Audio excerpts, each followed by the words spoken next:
I love fishing for bluegill, or brim as most Georgia folks call them. Now, brim are also commonly known as panfish, which just refers to an edible game fish that doesn't grow larger than the size of a typical frying pan.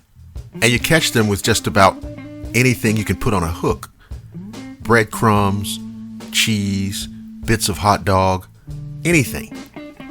But for the record, the best bait for brim include worms, crickets, grasshoppers, or even small bits of shrimp.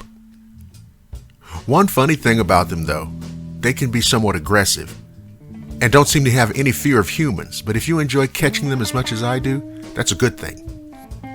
Anyway, a few years ago, I bought one of those pond prowlers at Bass Pro Shop. It's a one-man fishing boat, 8 feet long, and perfect for the kind of fishing that I like to do. But this isn't just a story about me telling you how I went fishing one day. It all leads into something that still gives me nightmares. I just thought that maybe sharing it would be cathartic. Some people will believe it, some won't.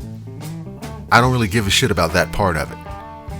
I just want to gain some degree of, peace of mind. Anyway, I was out on the boat one Saturday at one of the local ponds.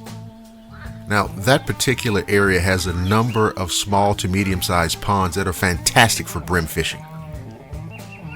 I remember the day was mostly sunny with a few clouds that drifted across the sky from time to time, providing brief moments of shade from the late spring sunlight.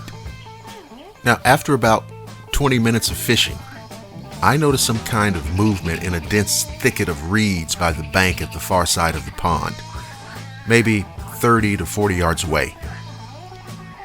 Then I heard the sound of something thrashing the water, but whatever was making the noise was obscured by the reeds. And then it wasn't. Rising up from the reeds was a huge creature that had all the features of a wolf except that it was standing up on 2 legs.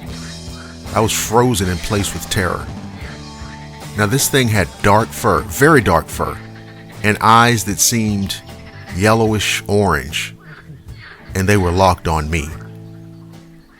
There was what I took to be blood around the snout of the creature, and there was also what looked to be some kind of dead animal in its right hand. I remember saying under my breath, "Holy shit," over and over. I started maneuvering my boat back to the bank while also trying to keep an eye on the wolf thing.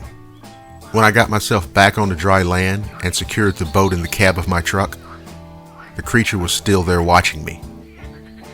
As I walked around to get into the truck, the creature let out a loud, growling snarl as if to hasten my departure. And it damn sure worked. As I pulled away, I saw the wolf creature lower down onto 4 legs and then run off in the opposite direction. Man, I tell you, I've never been so goddamn scared in my life. It just goes to show you what kind of trouble you can get in when you interrupt Dogman'S dinner.